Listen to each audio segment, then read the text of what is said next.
myself. You will never get to me.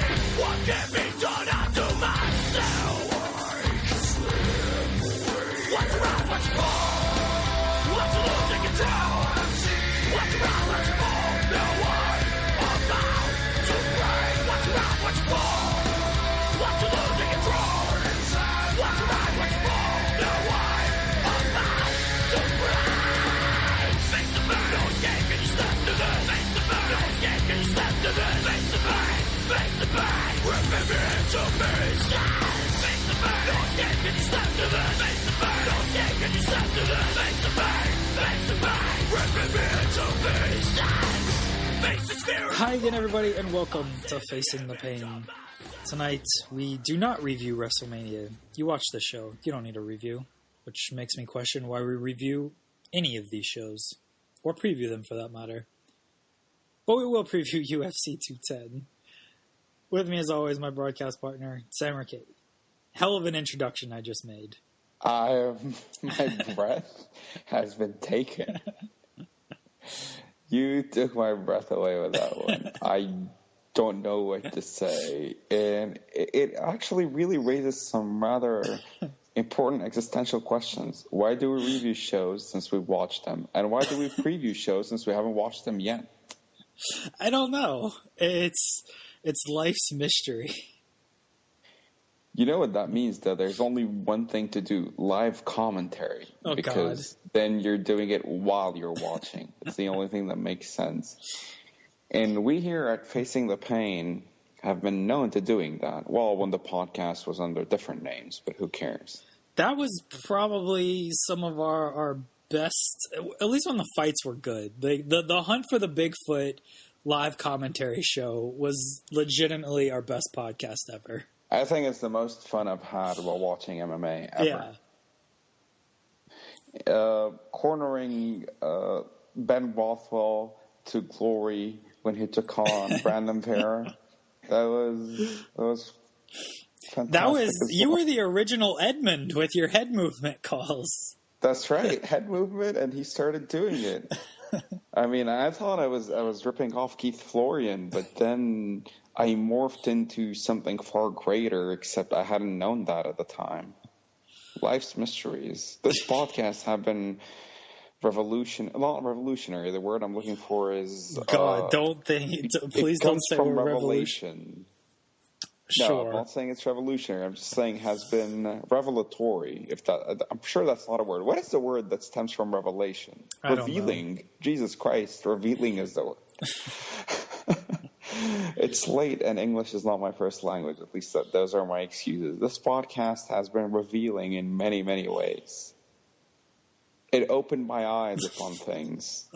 And that's how we got to kill off some 4 minutes of airtime. We're going to preview UFC 210 after a 2-week break? God, what did the UFC do with themselves? It did feel like a long break. I mean, we had to preview wrestling in the meantime just to have some content for this podcast. So, yeah, it did feel like a rather long break. Did the UFC just fire a bunch of employees during this 2-week break? I assume that's what they do. About. There was Rampage against King Mo this past Friday. Did you watch that, Barn Burner? No, I just heard that the fat, out-of-shape Rampage shockingly lost, despite the fact that I picked him to shockingly win. He thought he was going to win. He came in 253 pounds.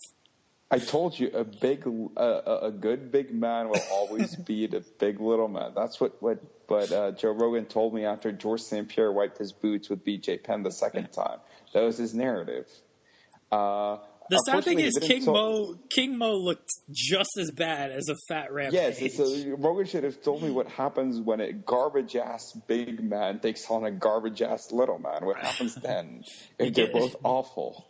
You get Rampage versus King Mo. And the best part was King Mo wins. It was a decision, I think 29-28 across the board. We need a rubber match is what we need. Oh, yeah, I tweeted that right after the fight, and then King Mo came out and said, like, he's open to it, and Larry Zonka said he's the only one, and of course I tweeted him. I'd be like, what are you talking about? Of course I want this fight. But we're going to get King Mo versus Ryan Bader instead. What a fight. I think that Bader is. will kill him. I think Bader kills him as well. King Mo's just not good. And Never was. Yeah, and I don't know if it was knee issues or he just failed to live up to the potential he seemed to have. He was never young, though. Like, I don't think, I could be wrong, but I don't think he came to the sport at a young age or anything. How old is King Mo now? He must be in his 30s. Well, yeah. I'm going 35 at least. 36. Yeah. So, when did he first break through? 2010? 2009? 2008 was his first fight. No, I'm saying breakthrough, not debut. Like, when did he beat Mousasi? He beat Mousasi in 2010. Okay, so he was already pushing 30 at the time. Yeah. So, you know what I mean? Like, that was his breakthrough fight. Like, the biggest fight of his career, the biggest win of his career, even now. What other wins has he had? He beat Seth Petrozelli. That's a pretty big win. Hold on, I'm checking his record. He's 21-6-1. No, I'm just looking at the guys he hasn't beaten He anybody. beat Dougie McDermott. Doug McDermott. Brett McDermott, so his brother, probably. He beat Mark Kerr in 2009. Mark Kerr had to be 50 at that point. Yeah, Mark Kerr, Jesus Christ. Travis View, remember Travis View? I do remember Travis View. Mike Whitehead, that was a win. Mike Whitehead, those are some legendary names. The legendary Roger Gracie, one of the greatest jiu-jitsu practitioners of all time, or on the night, as Tito Ortiz would say.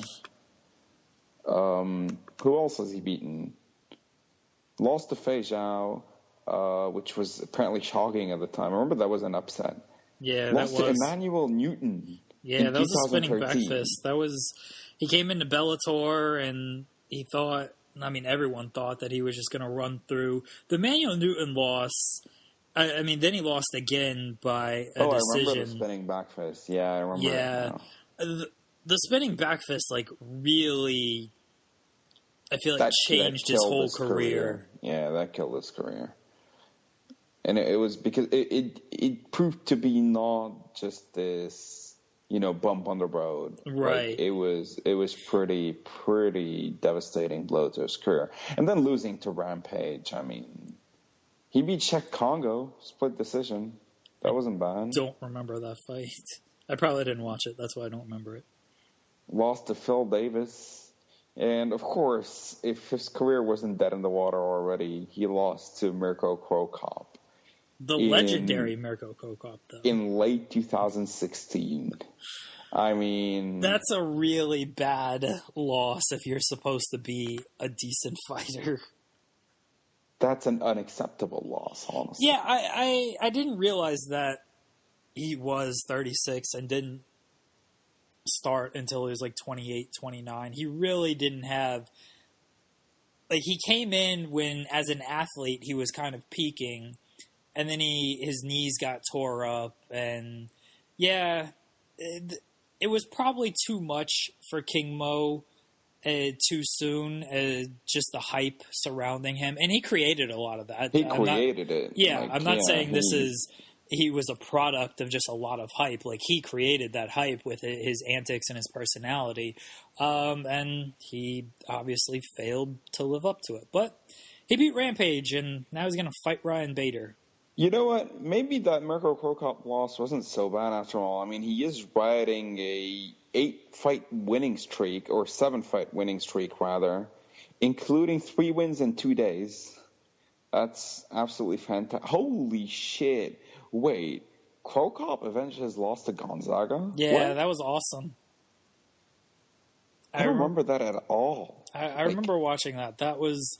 Because... It was a big fight just because of that revenge factor and stuff. And Gonzaga, he was kind of a never was outside of the Cro Cop KO. But that was one of the bigger rematches that they did especially for the Pride Never Die fans. And when Mirko won, I remember just everyone freaking out. I mean, even in 2015, and the fact that Gonzaga turned out to be pretty much overrated, like let's say a one hit wonder. I mean, Who literally, like, who else did he beat of No. note? It was that head kick was his only significant accomplishment in his career. Don't check Gonzaga's Wikipedia page. Who is his best win besides Crow Cop? Did he beat Fabrizio Verdum early, or did he lose to Verdum early?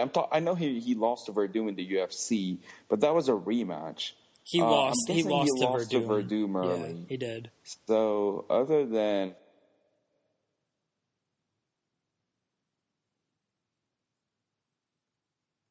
I think you cut out for a second, and so I will try to fill this dead air until Sammer comes back. Here. Oh, there you are. Okay. So yeah, I'm here. I was saying that Gonzaga kicked Chris Dutcher's balls so far up his body that he ended up almost coughing them. That is true. Who has he beaten? I know he lost to Junior Dos Santos. He lost to Carwin. Yeah, Carwin killed him. I'm going to just take a guess without actually naming anybody. And I'm going to say that his best win other than Gonzaga is like some UFC heavyweight journeyman jabroni. I mean, that's true, but... That could describe a lot of players. Yeah.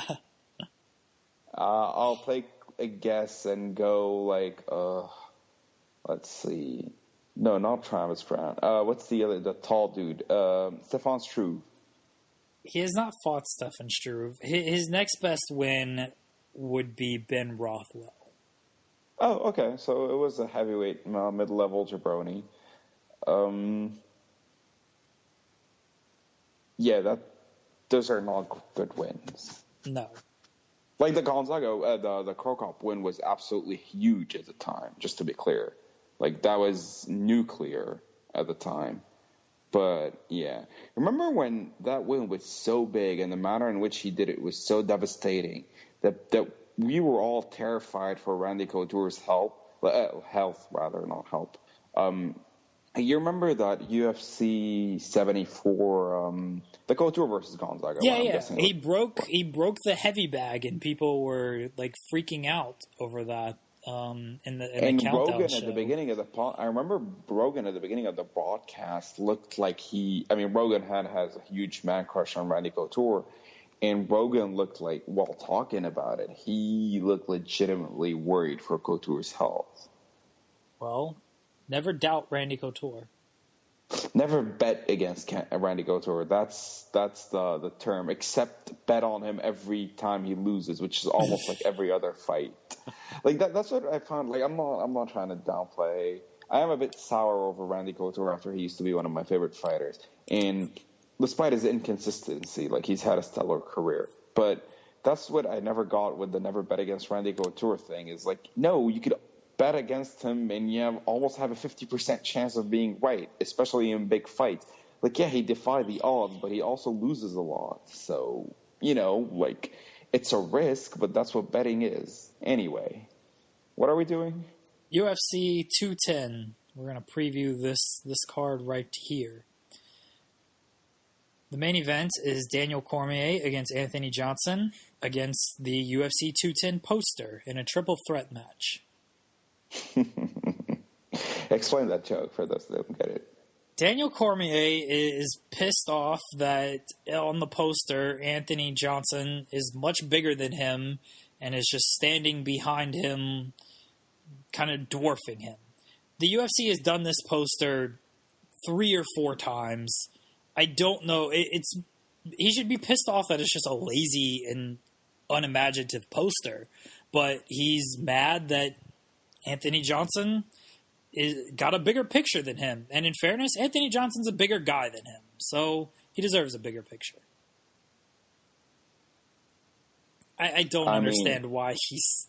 It's very bitch-made for him to be upset over this. It really is... imagine, you're honestly one of the most badass people on the planet. in terms of toughness. You're one of the most, to quote Mike Goldberg about Ronda Rousey, you're the best hand-to-hand combatant in the world. You're definitely one of the best hand-to-hand combatants in the world. I don't think there are 50 people in the world that can kick your ass. And you're upset over a guy looking bigger than you on a poster. You are the light heavyweight champion of the world, by far the most prestigious title in MMA history in terms of legacy and lineage. Like, the light heavyweight title, I always said this, it's UFC's heavyweight division in a way. It's MMA's heavyweight division. The way we look at heavyweight division in boxing historically with all the great names throughout history, that's what the light heavyweight division has been for the UFC. And he's the quote-unquote champion, because John Jones is an idiot, but he's the champion. And you're upset because the guy whom you've already choked out is looking bigger than you on a poster. And he is bigger than you in general. Like, Anthony Johnson is bigger than... The UFC fighters' infatuation with just being on posters is very Alan weird Belcher? to me. That used to be his thing once. Like, he just wants to be on a poster. Nate Diaz, when he wasn't on a poster and he drew himself on it, which is pretty funny. I don't remember that. What? He drew himself on a poster? Oh, yeah. It was his comeback fight against Michael Johnson. And the main event was like, I think the main event was Cerrone and Dos Anjos. And Nate Diaz wasn't on that poster, and he was just like, I've already beat these motherfuckers, and he lost to Dos Anjos, but whatever. He's like, this should be my fight or whatever, and like he X'd out Cerrone's face and just drew himself in place of Cerrone. That sounds great. It was good, but it's still like just their infatuation with being childish. It's not only childish, it's also... I don't get the big deal, honestly. Like, okay, you want to be on a poster, that's fine. If you're on the poster, who cares what it looks like? Like, does anyone think these posters are any good at this point? Do you like, remember a poster for any of the recent 50 UFC pay-per-views? Do you remember what a single poster looked like? When was Melendez and Pettis and Lawler and Hendricks, when they did the comic book poster? That one was cool. I don't even remember it, but okay. Yeah, that one was cool. That was probably like 2 years ago. Every other poster in recent memory is literally just two guys either looking forward or facing off, or looking at each other. That is not every just single recent poster. memory, and pretty much in history. Like, there's a reason we remember a few posters. It's because those are the ones that actually stood out. Everything else is more or less the same. The Diaz and St. Pierre poster was Nate Diaz was just larger than George St. Pierre on the poster. And the metaphor here is like the challenger is, And George St. Pierre ended up quitting the UFC a few months later. Coincidence? I think not. I guess that's fair. It's dumb, but I figure Cormier will take out the poster quickly by just ripping it in half and then tossing it out of the octagon, and then it'll become a one-on-one fight. That's your breakdown? Yeah. All right, then I'll handle the one-on-one portion. How about that? Yeah, that's the plan. That was the setup. I broke down the triple threat portion of it. All right. I think... Let me, real quickly, while you gather your thoughts, this is a rematch in the first fight, which I believe you mentioned. Cormier did choke out Johnson in the third round. Johnson rocked him almost immediately with an overhand right, and it looked like Cormier might have been out, but he managed to recover and come back, and Johnson started to fade as the fight went on with Cormier's pressure, and then, Cormier choked him out in the third round. So they have fought before. Did he really look like he might have been out? I thought he regained his feet almost immediately. Like, Johnson scrammed him, and... Ooh, yeah, I don't know. It looked bad initially. Like when he connected, just because you know what kind of power Johnson has. when he connected, like, you'd worry for Cormier, if you're a fan of Cormier, which I don't think anybody is. But at no point did it look like, oh my God, it's over. Especially because the moment Johnson swarmed, you can immediately see Cormier actually, like, he had his wits about him, and he was grabbing a hold for a single, and immediately almost spun and worked for a takedown. Maybe that's what I'm just thinking of his fall, like the way he fell. Yeah, the fall looked pretty bad. Yeah, maybe that's what I'm mainly. But he recovered immediately. But yeah, the initial fall looked bad. All right, and that is Anthony Johnson. I mean, first of all, just a quick aside. Like, I want to point out how Anthony Johnson is a walking.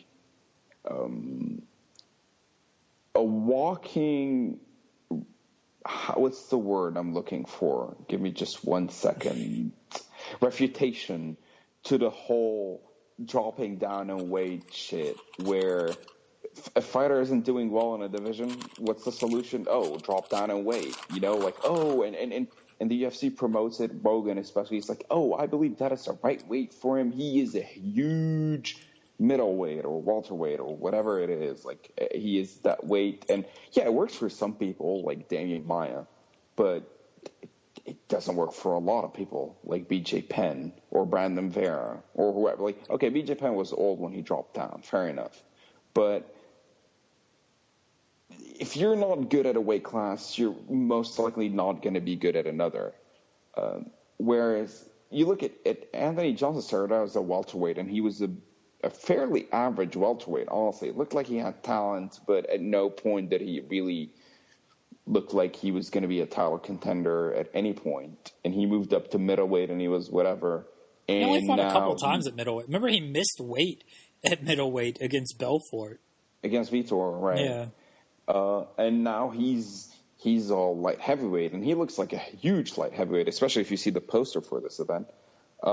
And he's threatening to become the best light heavyweight in the world. Again, best is, quote unquote. Nobody takes this seriously until John Jones comes back, which might be never. Which in my mind will put a cast on a doubt on this division for a while now.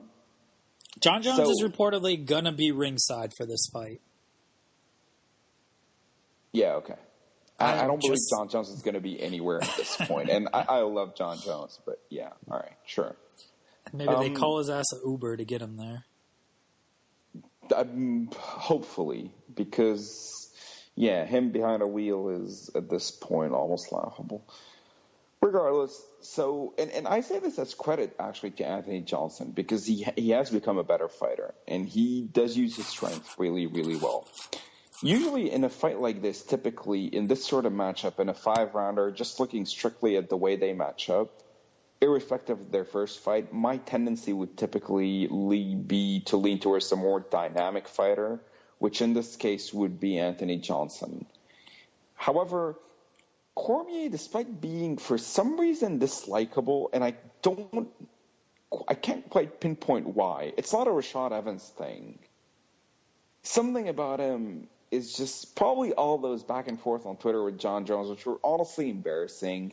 The fact that he does come off a bit whiny at times, and the fact that he's complaining about a poster. Yeah, like that's what I meant when I said whiny. And it doesn't help his case that he's the champion, but I mean, there's a guy that not only was a champion without losing a title, but that beat him and made him cry and called him a pussy and told him to suck it.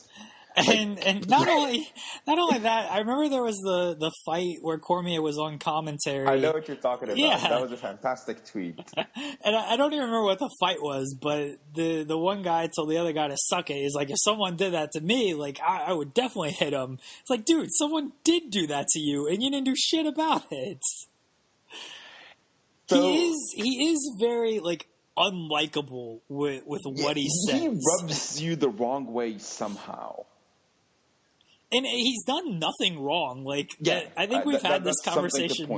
Like, we've had this conversation before. Like, if you look at who's the bad person in this Cormier verse. Oh, John Jones, by far. Like, if you're like, who's the piece of shit here? It's John Jones. Let's be clear. And yet Cormier is kind of the unlikable one because just the things he says, like he makes it. He does himself no favors. Like typically in this situation, like you would just kind of not lay low, but you would just let the other guy's actions speak for themselves and just not respond to it. But he responds, and he looks stupid when he does it. The Twitter, and let's be clear, the Twitter the way, trash talk is very bad. Oh, it's awful. And let's be clear, he's not only the better person vis-a-vis John Jones, he's definitely the better person vis-a-vis Anthony Johnson, who, remember when he was suspended indefinitely due to accusations of domestic abuse? Yeah, indefinitely for a week. And when he posted that angry Facebook rant, again, remember the angry Facebook rant? That was awful. Throwing a yoga mat. Because the woman was like trying to do yoga where he was working out. Yeah. Anthony Johnson's a bad person too. Like, God, these people are just terrible human beings. Daniel Cormier is not a terrible human being. He's just Daniel Cormier is actually a fine human being by all accounts. He's just, we're major hypocrites is what we're trying to say. But one thing about Daniel Cormier is the fact that he's disliked by many, and the fact that it doesn't help his case that he's still not fully taken seriously as a champion. It's a reality that he cannot escape until he fights John Jones again. It kind of clouds that he is a really, really, really good fighter. That's where I was going with this when I actually mentioned that he's unlikable. He's a smart, cerebral fighter, and he's actually evolved well, especially since his heavyweight days. He knows his strength, and he goes on about it the right way. He puts a jab out there and uses it to close the distance, and he's really good at cutting off the cage. His footwork is actually really good, doesn't allow you many escape routes. And once he actually closes that distance, then he becomes a beast. Getting there, he has his jab, he has a good offensive footwork, and he actually throws combinations. He doesn't throw single strikes, which in this fight might be detrimental, and I'll get to that in a second once we discuss Anthony Johnson. But when Cormier is getting there, once he gets close, it's a problem because he is going to stick on you like whatever metaphor Americans say, knife through butter or something, or that's going through you like a knife through butter. Yeah, whatever. He goes through you like a knife through butter. That's a different metaphor. Yeah, that's a completely different metaphor. Yeah, well, that's not going to happen in this fight. He's not going to go right through him. But Cormier has to be careful trying to get in, though, because it kind of plays into Anthony Johnson's strength. Even though in the initial fight, the strike that Johnson actually knocked down Cormier with was not a counter punch. He just threw an overhand right and he knocked him down. Counter punching is still Anthony Johnson's most dangerous tool. So Cormier has to be very careful about that. But if he can get past that, and the fact that we got to keep in mind that even using a jab to get there, never mind the combinations, he is at a reach disadvantage, I would assume. I mean, Anthony Johnson is much longer. It's not going to be easy, but once he gets inside and he gets the clinch, his chain wrestling is fantastic. His dirty boxing in the clinch is really, really good. He doesn't really let you rest. Mixes up uppercuts in the clinch, knees to the thighs. He really is good at that waist lock and spin around, take your back thing, without actually not take your back as in rear naked choke, but just like get the belly to back position and transition into one takedown attempts to another from there. And he wears you out doing that. He's not necessarily looking to finish a takedown. With that particular attempt, he's not going to find it very easy to take Anthony Johnson down because Anthony Johnson's takedown defense is really good and he's super athletic and he can get back to his feet. But it does wear you out eventually, especially in a 25-minute fight. And once Cormier takes you down, his top game I wouldn't say is brutal, but he's not even very stifling from the top. Like you get some freedom of movement from the bottom, not necessarily to get any like submission attempts going or anything, but he almost gives you the illusion of creating scrambling opportunities just so that he can use that to take even better positions from there, like allow you to basically gives you a rope to hang yourself with and improve his position from there and wear you out even further. in the over the long haul, that's definitely going to pay dividends in a fight like this one. But the problem is he still lacks that ability to finish the fight in an instant, whereas his opponent definitely doesn't. Anthony Johnson's game is fairly straightforward in many ways. He's going to throw roundhouse kicks, a lot of them, especially left kicks. Which is not the best idea against Cormier. Because he does catch them very well. You're absolutely right about that. Like, his timing on catching kicks is fantastic. Like, even if he doesn't, like, take you down immediately off that kick, like, if he catches the kick and can just push you against the cage and just grabs a hold of you, you're pretty much screwed from that moment forward. Because he's winning the round. Because that means, like, for the next 2.5 minutes, he's going to be grinding you against that cage, or at least taking you down momentarily, and you're not going to be able to separate. You're not going to be able to get your game going. That's the round, more or less. Yeah, and so Johnson's takedown defense, like, it isn't bad, but once he's on the ground, he's very lost, especially with a guy as good as Cormier on top of him. Oh, not just that, like, he can't, even when he tries to pop, it's not like he pops back to his feet. Like, it's a process, especially against Cormier, because he doesn't make it easy. And one thing I noticed, especially in their first fight, like, Johnson cannot separate easily, even when he tries to get back to his feet. Like, Cormier always still has a hold of him, and he can still transition into further takedown attempts. Like, it's a tedious process for Johnson to actually escape that. On top of that,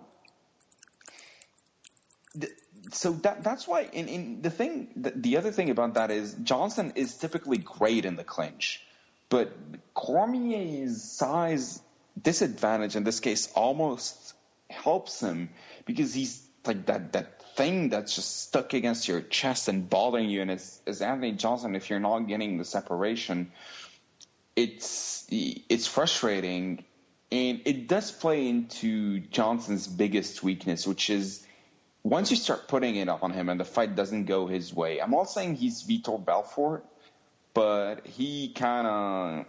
He's never shown the ability... He mentally checks out of it. Yeah. He's never shown the ability to... After he lands that big first strike, like, if that doesn't put you away, he's never shown the ability to just kind of keep pouring it on you. Like, he kind of just expects you to be put away with that first strike, that first blitz or whatever. And if you're not, and if you keep pressing forward, he does have that tendency to break. Like the Vitor fight, the Josh Koscheck fight was when it was first noticeable. Yeah. Even the Kevin Burns fight, not the one where he obviously murdered him with a head kick, but the one where he won I mean, that was from bullshit eye pokes. with the eye pokes, but But he hit Kevin Burns with everything he had, and Burns just kept walking forward. And you know, Johnson had to... It turned out to be bullshit, but that was kind of a close fight before it had to be stopped. And even though that was ages ago, that must have been 2008, 2009 at the most.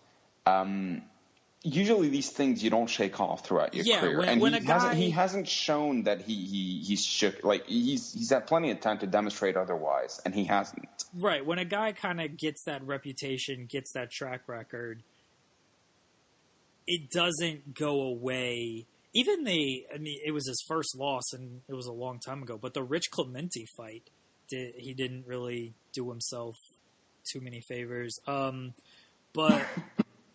Yeah, when that happens to a guy, typically they don't really seem to shake that. Like, you look at somebody like Vitor Belfort, like BJ Penn, like, you look at a lot of their losses, and they're kind of all the same way. And a lot of their wins are kind of the same way. Alistair Overeem is another guy. Like, their wins and losses are very... Another guy, Gonzaga, these guys, they're all, like...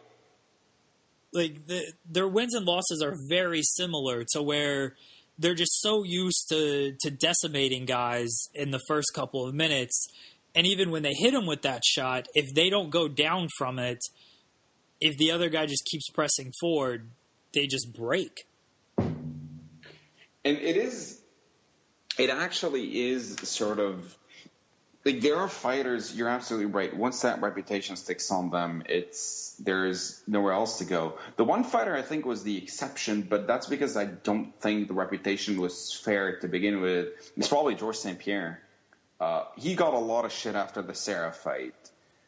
But if you remember before that, the first BJ Penn fight, he got bloody. That was an ugly win, but he still got it. You look at the Hendricks fight, his last fight ever, he still persevered. Obviously, the Condit fight, like he's had. I think the reputation, like definitely St. Pierre got a bad reputation out of that. Like I never understood that he got the reputation always mentally weak based on that. I guess because he tapped out. And that's why people think that, when really, like, it was just I understand his chin might not be great reputation after that fight because he got caught, he got clipped, and he went down. The mentally weak, like, that he mentally breaks was really a dumb reputation to saddle him with based on that fight. When, as you said, like, you look at the BJ Penn fight, and his nose was busted in that first round. Like, he lost that first round.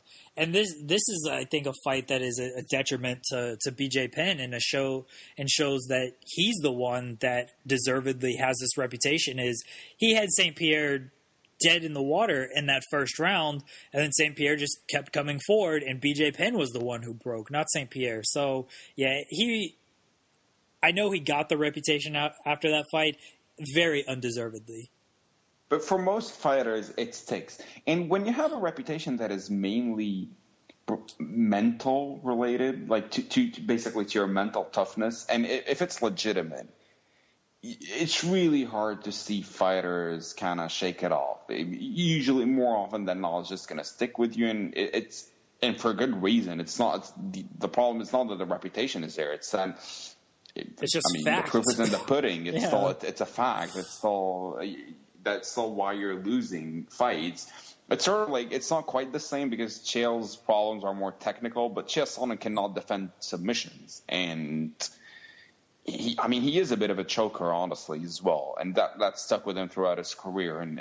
But there's like no way for him to disprove that because everything else points to the contrary. And no matter how much he improved, and he did improve, that was always his undoing. I mean, look at the biggest fight of his career, the biggest two fights of his career.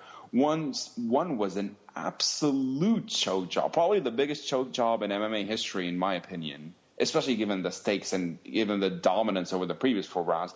And one was one of the most boneheaded decisions ever, which is to throw a spinning back elbow when you're a white wrestler from Western Oregon against the greatest striker in MMA history. So, yeah. When did Chael Sonnen fight Shane McMahon? What's that now? When did Chael Sonnen fight Shane McMahon? Oh, stop, dude! You're unbearable.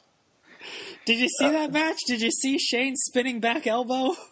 Not yet. I haven't seen shit from WrestleMania aside from the stuff I told you about. I want to actually watch them after this podcast. Oh, I'll watch the Thunder after this podcast. But yeah, one quick thing about Anthony Johnson, just because you were saying something.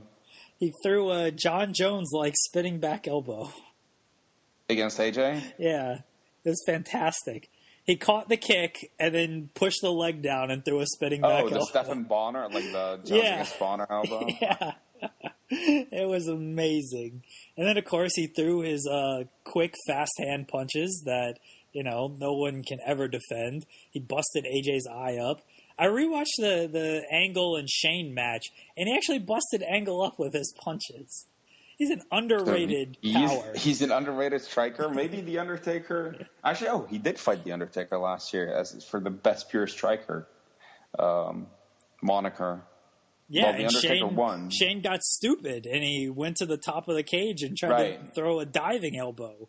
You just got to stick to your bread and butter. That's right. He went flashy. Yeah. He went flashy. He shouldn't have. He didn't stick to the game plan. No. Okay, now back, please. Let's go back to this fight. One thing, I feel like it's almost like we're burying Anthony Johnson, and it is worth pointing out that his striking is scary. When he strikes you, you feel it. He's developed. I mean, you remember every time I'm on this podcast, whenever we're praising somebody, we talk about like the deadliest weapons in MMA, and Of course, Ben Rothwell's head movement has to be given the nod. But other than that, we always talk about, let's say, Conor's left hand. I do think Anthony Johnson's right hand definitely deserves at least an honorable mention. I would say it's top 5, honestly. And he has developed like the perfect right hand arsenal in the sense that he's got a killer uppercut, he's got a killer right hook, and he's got a devastating overhand right. The problem is his striking. It's not rocket science. Like, he's really relying on that, but his timing is absolutely exquisite. And so is Cormier's, not when it comes to counter-striking, but his timing in general, Cormier, that is. But meanwhile, with Johnson, his timing on counter-strikes are fantastic. And that's why I actually think this fight is very fascinating. Because I do think Johnson has gotten at least a bit better since the first fight. So you gotta feel like Cormier always has to be on his toes, almost literally, whenever he's walking within that range. And I'm honestly torn. I was gonna pick Johnson. I came into this podcast wanting to pick Johnson. Now, just having broken down this fight and almost thinking out loud, I am leaning towards Cormier, probably by decision this time. But I would not be shocked one bit if Johnson just polishes him off by nailing him in the chin, really. I'm picking Cormier because kind of the same reasons I believe I picked him in the first fight is until you shake that reputation of being mentally weak and mentally breaking, like I just have a hard time picking you against guys that are kind of can bring that out of you. And Cormier's proven once that he can bring that out of him.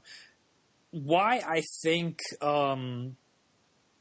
Johnson, besides the fact that his right hand is just absolute dynamite. Yeah, you said, like, after Conor's left, I'm hard-pressed to find a more devastating strike in MMA today. And in that first fight, Cormier, he got in too many firefights with Anthony Johnson. That's definitely true. I actually wanted to bring that up. That is a great point. That you just don't want to do that against this guy. And Cormier has a really good chin. Like the Johnson fight was I believe the first time he'd ever been knocked down, and so that says plenty about his chin right there.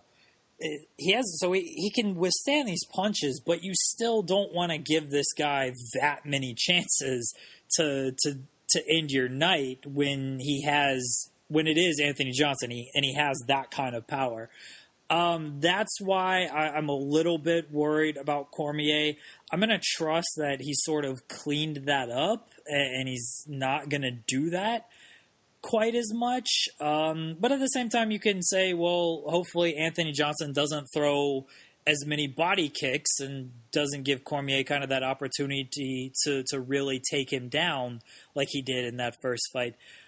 I'm thinking that this is going to be a better fight than their first fight because I'm thinking that both guys kind of learned what to do and what not to do more than they did in that first fight.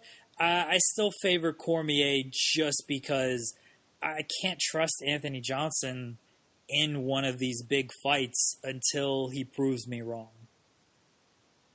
Yeah, that's fair. I mean, for the sake of the division, for the sake of, shall we say, cleaning up the division, because I still have hopes, dumb hopes, of Jon Jones getting his shit together and eventually moving up to heavyweight. It's almost better if Anthony Johnson wins, then maybe Jon Jones can face him, beat him, and then he's almost literally beaten everybody worth beating in that division.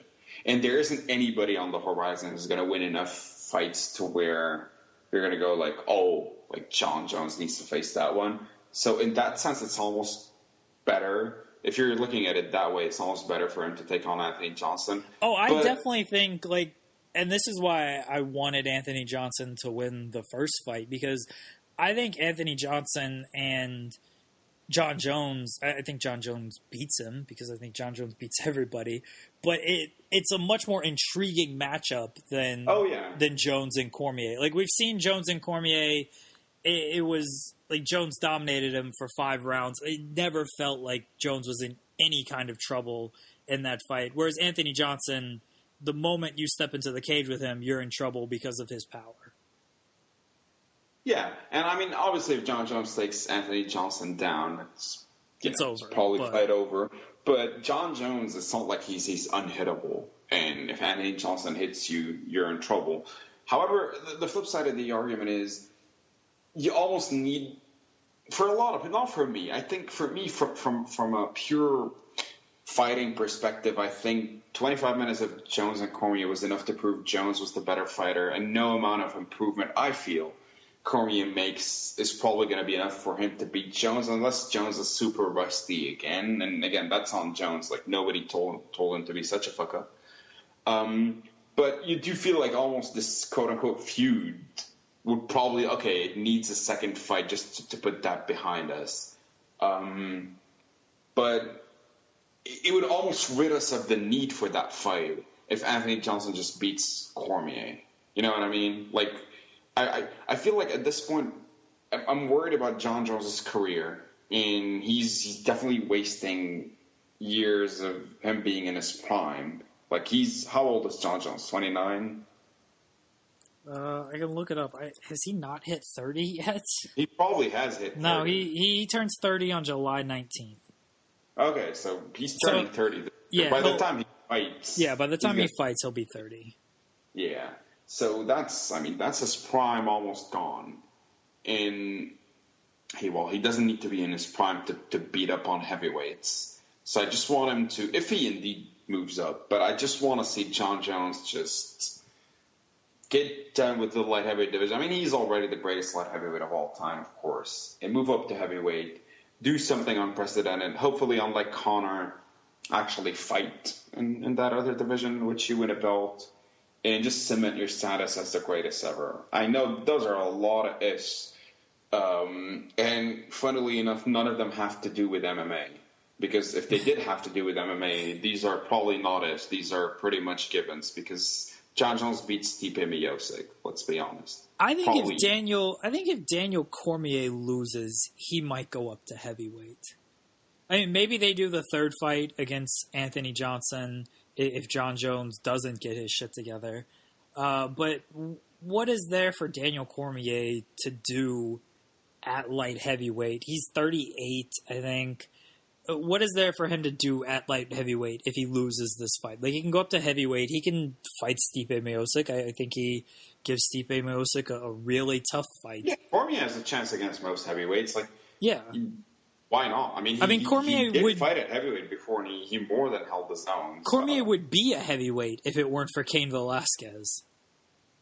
Yeah, that is true. And since Cain Velasquez, doesn't fight anyway. He just doesn't exist. So when you say if it weren't for Cain Velasquez, that if is pretty much the case. There is no Cain Velasquez right now. So, yeah, might as well move up. So I'm going with Daniel Cormier. You're going with Anthony Johnson. No. Did you change your pick? I was leaning towards Johnson, but hearing myself think out loud, I have to lean towards Cormier. All right. Well, I was trying to give you one last out because now Anthony Johnson's going to win. Well, I'm not going to sleep at night. Okay, if he wins, he wins. All right. That's the main event. The co-main event is Chris Weidman against Gegard Mousasi, which is a fine fight. Yeah, it's a good fight. It's a good doubleheader. I'm interested in seeing if Weidman is gone as an elite fighter. Like, he's borderline washed up, and that's definitely too soon to say. But he is coming off 2 back-to-back knockout/TKO losses. I don't remember if Rockhold outright knocked him out or it was just. I think Rockhold was a TKO. He got on top after Weidman threw that shitty spinning back kick and just pounded him out. Yeah, the Yoel Romero counts as like 2 knockouts. Spinning shit unless they know what they're doing. But yeah, Yoel Romero, that was more than a knockout. Honestly. Yeah. That was the equivalent of death.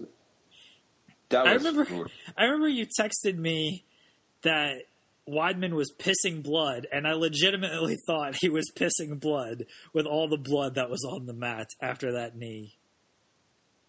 Dude, that was brutal. That was honestly one of the most absolutely savage knockouts. I remember seeing.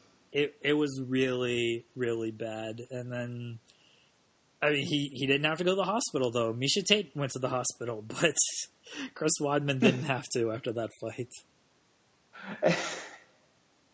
I forgot about that. And it's tough coming back from a fight like that. Mousasi's put on a decent run. I don't think I don't put much stock in beating Uriah Hall, even if Hall had already beaten Mousasi before, but that was, I think, a fluke more than anything else, honestly. Who else has Mousasi beaten in that 3-fight winning streak? It's 4 fights.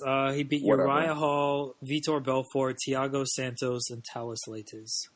Are any of these good at this point? No. No. I'm not saying Mousasi isn't good, or Weidman isn't good for that. Like, they're both good, very good fighters. I'm just saying it's hard to, Weidman is coming off a 2-fight losing streak, but the fighters he lost to are far better than any of the fighters Mousasi's beaten. I think that's fair to say. Yes. So it's hard to know where they stand as far as, let's say, form goes. Like, what is their current fighting form? However, in terms of matchup, typically, I would typically favor Chris Weidman. Let's say at their respective bests. I would say Weidman should take him down. Maybe not at will, maybe not repeatedly, but he should be able to take him down. Mousasi's a better striker in terms of, Mousasi will throw body kicks, Mousasi will control the distance a bit, but Weidman definitely has power. I don't think Mousasi's just going to keep him at bay the entire fight. I think Weidman is probably more, I don't want to say more versatile, that's not necessary. He has more tools to win this particular matchup, so he's probably going to be able to push forward and plant him on his back. So given that, I would probably go with that if there weren't any question marks, at least around Weidman. I'm still going to go with that. But coming back from a knockout like that is not easy. And Mousasi is a guy that's been around for long enough to where he can definitely capitalize. Like, Mousasi is a legitimate cerebral fighter, and he definitely can capitalize. And the reason I held back on saying Weidman is the more complete fighter is simply because he's not. Mousasi definitely has more than one way to win the fight, except I think Weidman's most obvious way should trump the others. Should trump Mousasi's is path to victory, because I don't see how Mousasi constantly just stops Weidman from taking him down. You know how he stops him from taking him down? I don't know if you're going to be serious or making a joke, so I don't know how I'm going to predict my answer. I'm going to go with joke. He builds a wall in front of himself. Oh, I knew you were going to say something with that Trump bullshit. Who has Mousasi been training wrestling with this time? Oh, I think his friend Abdullah. And he's probably not allowed to come to the country. Yeah. Is this card taking place in the States? I think, it's in New York. So, Trump's backyard. Yeah, so Abdullah definitely has no way in. Yeah. Mousasi's in trouble, dude. I'm going with Weidman for the reasons you mentioned. I just don't know if Mousasi can stop the takedown on a consistent basis to where I feel comfortable picking him. Mousasi on the feet, he's a more complete striker, that's for sure. I lost my train of thought. I apologize. He's a more complete striker, and I do worry about Weidman, just kind of his mental state after a knockout like that. Like, the first time he gets hit again, how is he going to kind of react to that? I don't think it's a Ronda Rousey situation where the first time he gets hit, he's just going to completely cave. But you get brutally knocked out like that. The next time you take a shot in a fight, you kind of learn a lot about where a guy is. So I do worry a little bit about Weidman on the feet. I don't think he's going to mess around too much on the feet in this fight. I think he's going to be very wrestling-centric, more so than usual. Which should be sufficient, though. What? Which should be sufficient against Mousasi. Yeah, and he's just going to take down Mousasi.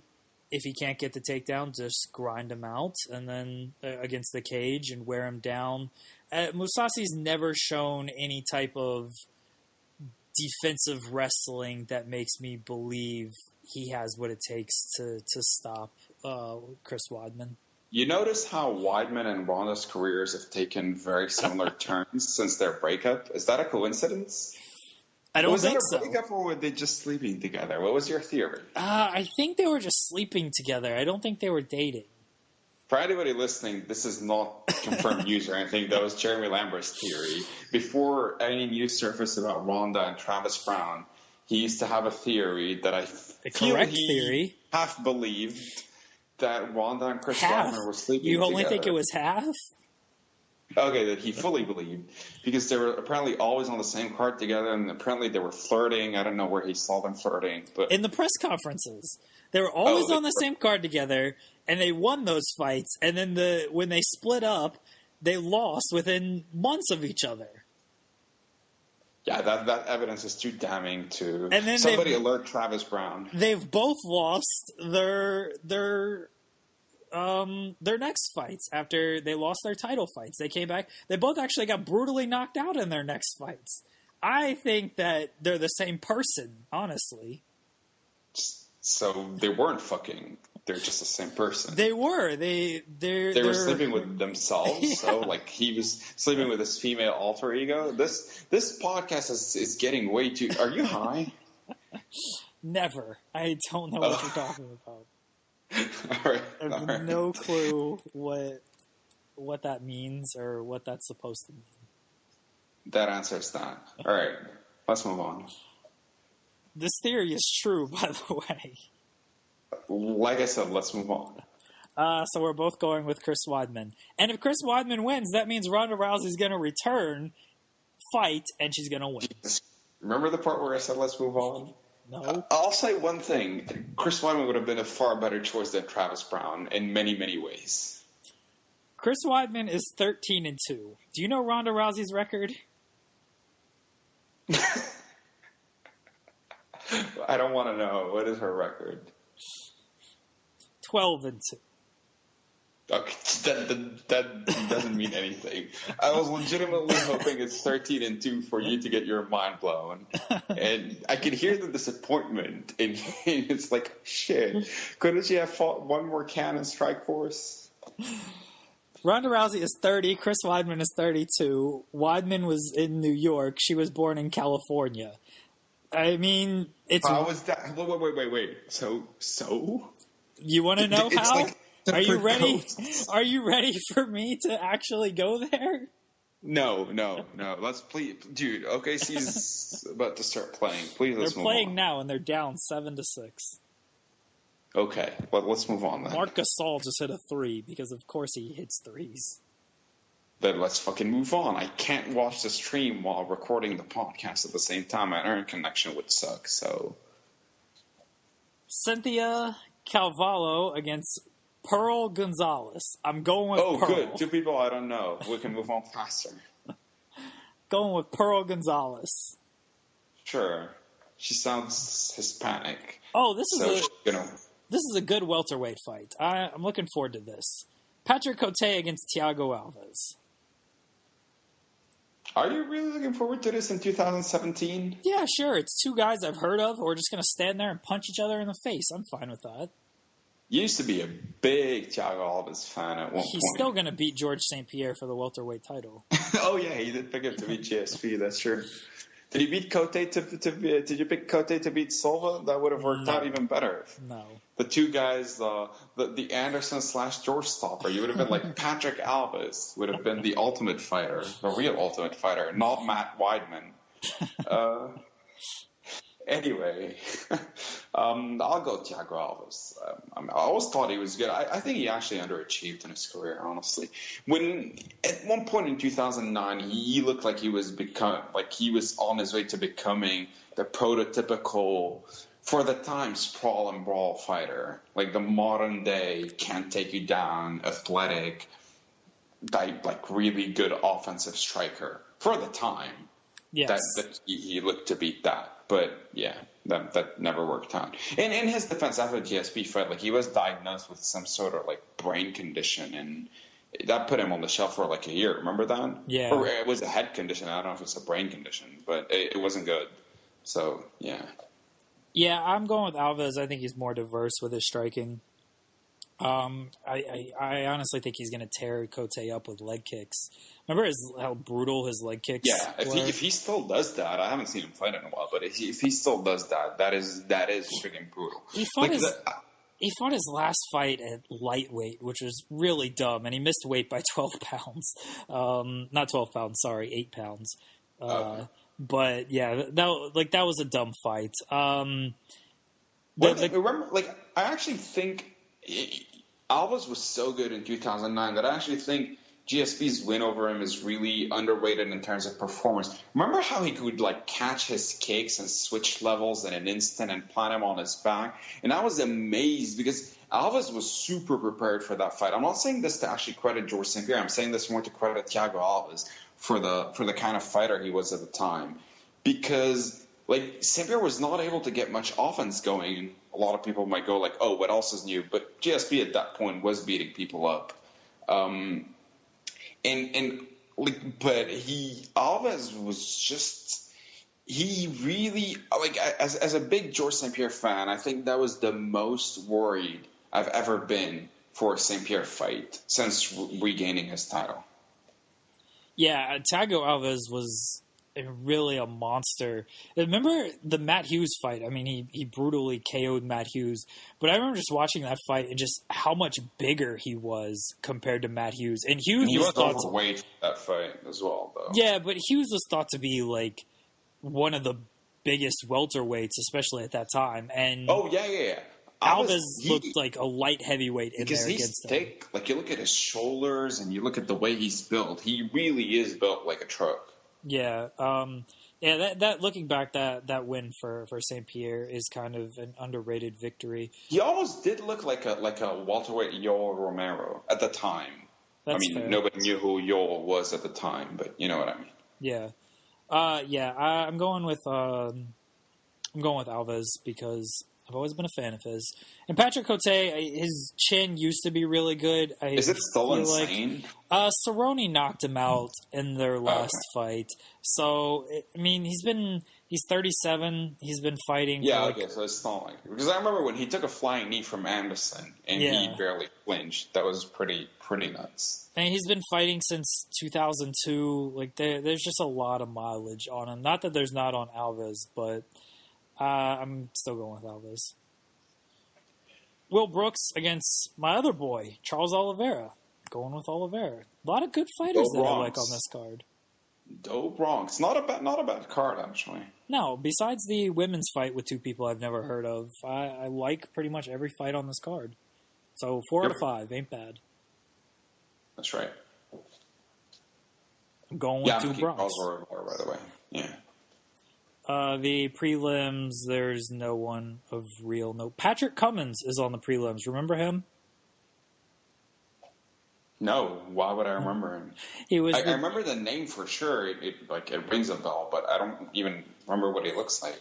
He was the guy who got pulled out of his Starbucks job to fight Daniel Cormier. And the barista. Yeah, and Cormier's light heavyweight debut.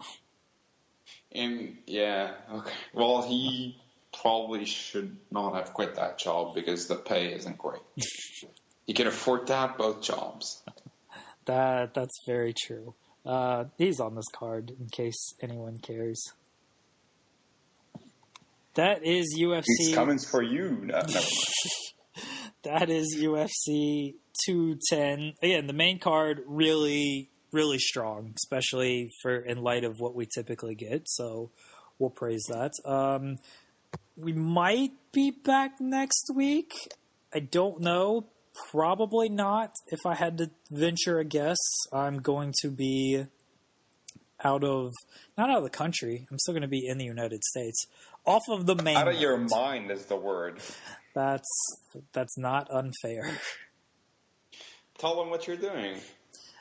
For those that remember the lovely voice that wasn't Sammer's last week, there was only one lovely voice on our podcast, and it was mine. But okay. I'm going to marry that person next week, and that's what I'll be doing in Hawaii, getting married. So unless we record on a Monday night, chances are no podcast next week. To be clear, he's not marrying me because unfortunately, no. Yeah, I turned you down. Yeah. But yeah, Jeremy's getting married. And then I won't be able to do this podcast ever again. I think people are double happy for you now. Yeah, it doesn't change shit. You've been living together for a while. Yeah, it's not going to change anything, hopefully, but we'll see. Who knows? Who does know? You'll be giving me tips about what married life is like. And I'll be telling you, don't do it. And I won't be really needing that advice because that's pretty much where I'm at. Except you're about to get a CB the dog pretty soon, so... Yeah, well, baby steps. We'll get into that later. All right, so we might be back next week. Don't get your hopes up. And when we do come back, we'll talk about every little thing that we missed for a special 3-hour episode. What? Well, we're going to have to review UFC 210. We're going to preview UFC on Fox, even though it's already taken place, and then review UFC on Fox. But why review a card if you've already watched it? And why preview a card if it hasn't happened yet? Well, we're going to preview a card that has happened, and then review it, which we've already watched. My mind is flowing even further. Actually, that reminds me when you say we're going to preview a card that's already happened. Like, that's fantastic. We should do that. And I'm going to get some things wrong on purpose. It reminds me of when Bas Rutten and, not Morrow, Steven Quadros would do fight commentary after the fact, like from the studio, knowing how fights ended, and Morrow was like, "Oh, Vanderlei opponents got to watch out for those knees," and then lo and behold, those knees end up like knocking the other fighter down, and Bas Rutten looks like a genius. Or even better, I was watching a Kevin Nash shoot interview because why wouldn't you watch a Kevin Nash shoot interview? And he was talking about the difficulties of booking in WCW, and he said the worst part was you're booking the first Nitro. And then you're writing Thunder. But Thunder was taped. And they apparently, I didn't know that, they taped back-to-back episodes of Thunder. Yeah, but there was a Nitro missing, right? When you put it in chronological order and it's going to appear on television. So you're basically recording an episode of Thunder before a Nitro that's supposed to take place before it.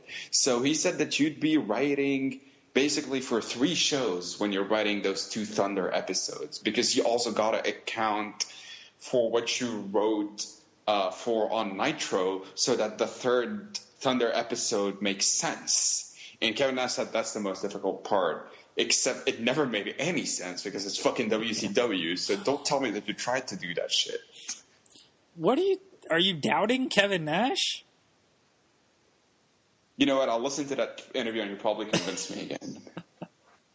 I would imagine that would be like, I mean, it wouldn't have made sense regardless, but it would have to be pretty tough. So you do a Nitro and then you do a Thunder and then you have to do another Thunder before a live Nitro takes place. So either you have to take into account what you're going to book on the next episode of Nitro, or you book the Thunder, and then you have what you book on that Nitro. You have to take into account what you've already booked on Thunder. Right, and the best part is, of course, you knew they didn't know any of it. They probably never did any of that in terms of taking into account. But the best part was Nash saying, well, you first got to account for injuries, and then you got to account for once you write everything and you think you've got everything down, and you show up on Nitro Live, and some dickhead shows up and goes like, nope, that doesn't sit well for me, brother. Can't do that. After you've written everything. And I like how Kevin Nash is the victim in all of this. He is. And Kevin Nash, I want Kevin Nash to get the book again where he's not straddled with these difficulties. I bet he would book some amazing television. Dude, there's a game in the shoot interview called What a Dick, in which Nash has to mention which wrestlers he thinks are dicks. Obviously, it sounds obvious enough. And, like, he was nice to most of them, including Bill Goldberg. He said, like, you know what, I've talked so much shit about Goldberg throughout the years. Big Goldberg, he's a prince, he's a saint, and, you know, I met his son, he's awesome, whatever. And they get to The Rock, and he goes, like, you know what, he's a dick. I was like, wait, what? You thought The Rock was a dick, but he thought CM Punk was a cool guy, and Shawn Michaels, he goes like, you know what, Shawn Michaels is a dick, but he's a good dick. I've seen that portion of the shoot interview, and yeah, the announcer, he's like, he says Shawn Michaels, and he's like, no, of course not, like, that's my friend. And then the host or whatever is like, yeah, but he can still be a dick, like, he's definitely a dick. And he's like, yeah, sure. He's a dick, but he's a good dick. I watch Kevin Nash shoot interviews too, and they're fascinating. They are fascinating. He can make sense of everything. They are really, really fascinating. What a man Kevin Nash is. WWE needs him back. And he still looks as good as ever. I don't know about that. It's back in the 90s. He was... Okay, fine. Maybe not as good as ever, but we can only hope that we look as good in his age. That's hopefully fair. With better knees. He was big sexy for a reason. I mean, you're just... It still is big sexy, let's be clear. Maybe not quite as sexy, but still sexy enough. My favorite Kevin Nash thing, and I feel like I say this every time I'm on the podcast, but I'm going through 90s wrestling, and I'm in the middle of 98 right now. And Sting and the Giant win the WCW tag team titles like a week after the Giant just randomly turns back to NWO Black and White. Like, there's literally no reason for him to join back. He just decides to do it. And him and Sting are facing for the tag team titles, and they win, but Sting is WCW, and the Giant is NWO Hollywood, and then Sting joins the Wolfpack. And so they have a one-on-one match, and the winner gets the tag team titles. And Sting wins that match. And Sting has to pick a tag team partner to be the champions with. And everybody just assumes he's going to pick Lex Luger because, I mean, they've always been friends and whatever. True. And he picks Kevin Nash. And so Nash is, even though he didn't win the match, becomes the WCW tag team champion. But then they do the Freebird rule, where anybody can defend the title with Sting. Like, anybody in the Wolfpack can defend the title. And so Luger ends up wrestling the majority of the matches with Sting, but Nash is the champion. What a man. It's amazing. I cracked up so hard when Sting's like, yeah, I'm picking Kevin Nash as my partner. And then the first time they defend the titles, it's Luger and Sting defending the titles. Even though he picked Nash. The clique was amazing. What a group they were. Sting and Nash were my action figure tag team champions for like 3 years, actually. That does not surprise me in the least.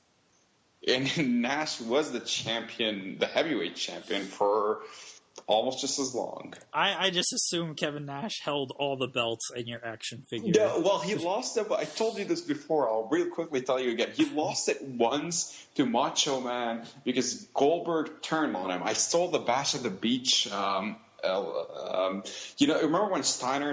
when Goldberg speared Nash when he was taking on Jarrett? Yeah. Maybe it was Great American Bash, not Bash at the Beach. I stole that storyline once. And so Goldberg speared Nash, and he just put Macho on top of him, so Macho Man pinned him and became the champion. And the next night on Nitro, Macho and Goldberg were fighting for the title because that was part of their deal. And Kevin Nash just goes in and destroys everybody with jackknife powerbombs, including the refs. And Nitro went off the air. And I was getting so hyped, even though I was the one controlling. Never mind. How did Nash get the belt back? Oh, I swear, that's the only time, I wrote a long program. I had it all figured out. And the next Nitro, Nash demands to fight them, and they were like, oh, you're going to fight us in a handicap match? And Nash goes like, no, I got a partner. And everybody assumes it was going to be Scott Hall, but I had accidentally stepped on Scott Hall, so I broke his arm.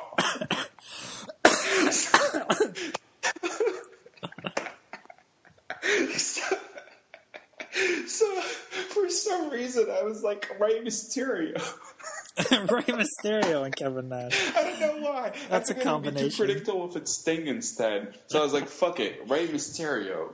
And Nash and Rey destroy Goldberg and Macho. They start doing the shit where Nash just throws Rey around and he catches them with frying hurricanranas and head scissors and shit. So they had all the double team moves figured out. Anyway, on the next pay-per-view, they fought on a triple threat, and Nash just, of course, wrecked them, and he pinned. I think he pinned Macho for the title, and then he went on to have a one-on-one program with Goldberg, and of course he won as well. And then probably I grew up. Well, and that's very disappointing that you grew up. Yeah, that is really disappointing. It was getting good. I'm telling you, I know you keep shunning me on this. I don't know if shunning's the right word, but you got to get the Total Extreme Warfare game and just you've got to play it and kill many hours of your life just booking old school stuff and watching it kind of not come to life, but just watching how it all plays out and stuff. It's really an amazing game, especially for kids.